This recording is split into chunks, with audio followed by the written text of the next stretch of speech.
still seem to be dealing with some of the same software limitations we had going back to the beginning. We need to be able to think about things on a mass production basis. Additive needs to graduate to the level of efficiency that we see in some of these other more traditional technologies.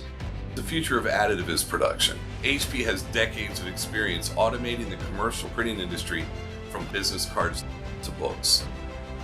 Our tools at their core need to be able to support massive amounts of data and process this data very quickly.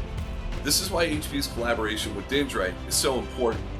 Dyndrite's mission is to fundamentally change how geometry is created, transformed, and transmitted on a computer. Just as PostScript and the Motorola 68K enabled the desktop publishing revolution, Dyndrite and GPUs will define digital manufacturing.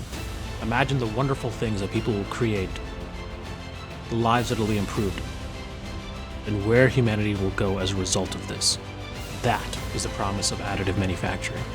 The companies that will dominate manufacturing for the next 30 years will be choosing their technology over the next 24 months. Choose wisely.